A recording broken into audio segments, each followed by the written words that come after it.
से। राधे राधे गुरु जी। महाराज जी, मैं छोटे बच्चों एवं लोगों को जब बिना पादुकाओं के चलते देखती हूँ तो उन्हें गर्मी से बचने के लिए पादुकाओं प्रदान करने का प्रयास करती हूँ। महाराज जी, इनका ये कहना कि बट कुछ लोग कहते हैं कि खान पान की सामग्रियां ही प्रदान करनी चाहिए, क्योंकि हम देंगे तो आगे हमें वो प्रदान करेंगे। नहीं नहीं, ऐसा ऐसा उसमें नहीं। तो जूता दोगे तो जूता ही मिलेगा।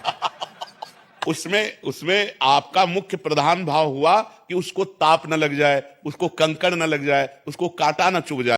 तो ये जो आपको सुख देने की भावना है वो पलट कर आपके हृदय में आएगी। आपके हृदय में ताप न लग जाए, किसी कोई ऐसी बात आपको न कहे जिससे आपका हृदय दुखित हो जाए, वो भगवान आपको इतना सुख देगा, इतनी सामर्थ्य देगा। अगर ऐसा केवल हो कि जिसने जूता दिया उसे जूते मिलेगा, तो जिसने छाता दिया उसे छाता ही मिलेगा, ऐसा नहीं है। उसका भाव है, भाव का फल होता है, जूता का फल नहीं हुआ। उसमें भाव हुआ कि छोटे छोटे बच्चे हैं, ये गरीब लोग हैं, इनके पैरों में ताप लगेगा, कंकड़ चुभेगा, पादुका होगी तो इनको सुख मिलेगा। तो उनके सुख के लिए जो आपने भावना की वही पलट कर आपको सुख प्रदान करेगा। हम जो दूसरे को दुख देना चाहते हैं उसे दुख मिले ना मिले, हमारा हृदय पहले ही जलने लगता है। और जब हम किसी को सुख देना चाहते हैं तो हमारा हृदय पहले सुखी होने लगता है।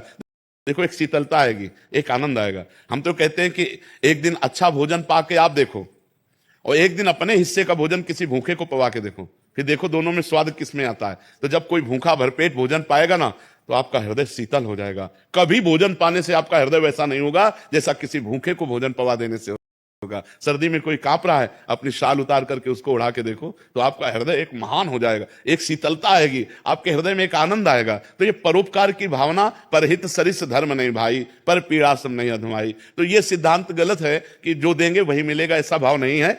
आप जो दे रहे हैं उसमें जो भाव, तो मान लो किसी को रुपया दे रहे हैं तो रुपया थोड़ी केवल मिलेगा, उसका परिणाम मिलेगा। रुपये का परिणाम, हमने रुपया दिया कि यज्ञ हो जाए, भगवान का यश हो जाए, या गौ सेवा हो जाए, या संत सेवा हो जाए, तो उसका परिणाम मिलेगा। वो आंतरिक भाव देखा जाता है, बाह्य वस्तुओं को नहीं देखा जाता। संसारिक आदमी बाह्य वस्तुओं को देखता है और भगवान आंतरिक भाव को देखते हैं, उसी भाव की पूर्ति भगवान करते हैं।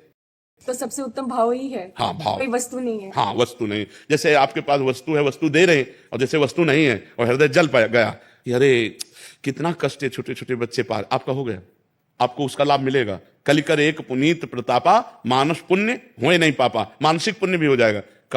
काश हमारे पास पैसा होता, मैं सबको जूते खरीद के देती। काश मेरे पास पैसा होता तो मैं सबको स्वस्थ देखती, सबको कपड़ा पहनाती, सब। ये पुण्य मिलेगा, इससे आपका लाभ बनेगा, आपकी भावना महान बनेगी और आपको इसका परिणाम आगे मिलेगा। देने पर जो लाभ मिलता है वही ना देने पर भी लाभ मिलेगा, केवल भावना करने मात्र से। भाव से ही तो सारी बात बनती है।